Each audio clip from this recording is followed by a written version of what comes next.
நீங்கள் சிகரெட் பிடிக்கிறீங்களோ தண்ணி அடிக்கிறீங்களோ உடனே அந்த பழக்கத்தை நிப்பாட்டிடாதீங்க. சிகரெட்டையோ தண்ணியோ உடனே நிப்பாட்டுறதுனால உடம்புல பல பிரச்சனைகள் துன்பங்கள் வரும். இப்போ நான் பேசுறது சில வருடங்களுக்கு தொடர்ச்சியாக சிகரெட் பிடிக்கிறவங்களும் தண்ணி அடிக்கிறவங்களும் பற்றி மட்டும்தான். சில பேர் 3 வருஷம் 5 வருஷம் 10 வருஷம் தொடர்ச்சியாக சிகரெட்டு தண்ணி டெய்லி பேசிஸில் எடுத்துகிட்டு இருப்பாங்க. திடீர்னு ஞான உதயம் வந்து ஒரே நாளில் எல்லாத்தையுமே விட்டுறணும், நம்ம ஞானியாக மாறிடணும்னு நினைப்பாங்க. உங்களுடைய சிந்தனை என்னமோ ரொம்ப நியாயமானது, சரியானது, நல்ல விஷயம் தான். ஆனால் உங்கள் உடம்பு சப்போர்ட் பண்ணாது.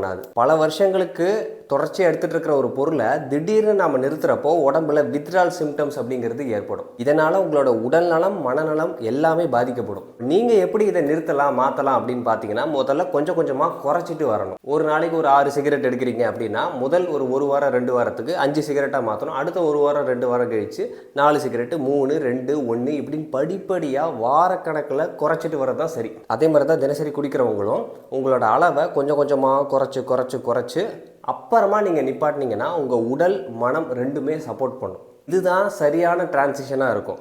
எந்த ஒரு நல்ல விஷயமா இருக்கட்டும் கெட்ட விஷயமா இருக்கட்டும் உடனே நான் எல்லாத்தையும் மாற்றிடுவேன் அப்படின்னா பிரச்சனை தான். ஃபார் எக்ஸாம்பிள், நான் இன்னிலேருந்து ஜிம்முக்கு போய் என் உடம்பை மாற்றலாம் அப்படின்னு முடிவு பண்ணிட்டேன்னு சொல்லிட்டு ஜிம்முக்கு போன முதல் நாளே பயங்கரமான வெயிட்ஸை தூக்கி நான் என்னை மாற்றி போகிறேன் அப்படின்னா அடுத்த நாள் பெரிய பிரச்சனை ஆகும் இல்லையா? உங்களோட மனசை நீங்கள் எப்படி தயார்படுத்துறீங்களோ அதே மாதிரி உங்களோட உடலையும் நீங்கள் தயார்படுத்த வேண்டியது இருக்குது. நிறைய பேர் ரொம்ப வருஷம் எடுத்துகிட்டு இருக்க சிகரெட் பழக்கம் தண்ணி பழக்கத்தெல்லாம் விடணும்னு சொல்லிட்டு உடனே விட்டுட்டு அப்புறம் உடம்பு டிஸ்டர்பன்ஸ் ஆகுது, மைண்டு சரியில்லை, என்னால் வேலை பார்க்க முடியல அப்படின்னு சொல்லிட்டு மறுபடியும் அந்த பழக்கத்தில் போயிட்டு அடிக்ட் ஆகிறதுக்கு காரணம் இதுதான்.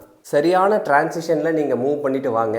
கண்டிப்பாக இதுலேருந்து 100% நம்மளால் வெளியில் வர முடியும், எந்த ஒரு சைடு எஃபெக்ட்ஸும் இல்லாமல். இப்போ நான் சொன்ன விஷயங்கள்லாம் வீக்லி ஒன்ஸ் குடிக்கிறவங்க இவங்களுக்குலாம் பொருந்தாது. இங்கே நிப்பாட்டணும் அப்படின்னு நினச்சிங்கன்னா உடனே கூட நிப்பாட்டலாம். அடிக்கடி ஸ்மோக் பண்ணுறாங்க, அடிக்கடி ஃப்ரீக்வெண்ட்டாக ட்ரிங்க் பண்ணுறவங்களுக்குலாம் நீங்கள் உங்களை டீடாக்ஸ் பண்ணிக்கணும் அப்படின்னு நினச்சிங்கன்னா என்னோட ப்ரோக்ராம் கண்டிப்பாக உங்களுக்கு உதவியாக இருக்கும். நவம்பர் 5 அட்வான்ஸான டீடாக்ஸ் ப்ரோக்ராம் ஸ்டார்ட் ஆகுது. இதில் ஃபாஸ்டிங்ஸு, இயற்கை உணவு இதெல்லாம் அதிகமாக இருக்கும். நல்லா அட்வான்ஸ்டாக நம்ம உடம்பை ரிஜுவினேட் பண்ணுறதுக்கு இது ரொம்பவே உதவியாக இருக்கும். இருந்தாலும் எடுத்த உடனே நம்ம அட்வான்ஸ் போகிறத விட பேசிக்லேருந்து போகிறது நம்ம கம்ஃபர்டபுளாக இருக்கும்னு நினச்சிங்கன்னா நவம்பர் 15 ஸ்டார்ட் ஆகக்கூடிய பேசிக் டீடாக்ஸ் ப்ரோக்ராம்லேருந்து நீங்கள் ஸ்டார்ட் பண்ணலாம். உங்கள் உடம்புக்குள்ளே இருக்கக்கூடிய டாக்ஸின்ஸ் இதெல்லாம் வெளியில் போகிறதுக்கு ரொம்ப உதவியாக இருக்கும். ஆன்லைன் ப்ரோக்ராம் தான். உலகத்தோட எந்த மூலையில் இருந்தீங்கனாலும் ஜாயின் பண்ணி பண்ணலாம். விருப்பம் இருக்கிறவங்க இந்த ஸ்க்ரீனில் தெரிய நம்பருக்கு கால் பண்ணி ரெஜிஸ்டர் பண்ணிக்கோங்க. இந்த வெப்சைட்லேயும் ரெஜிஸ்டர் பண்ணிக்கலாம்.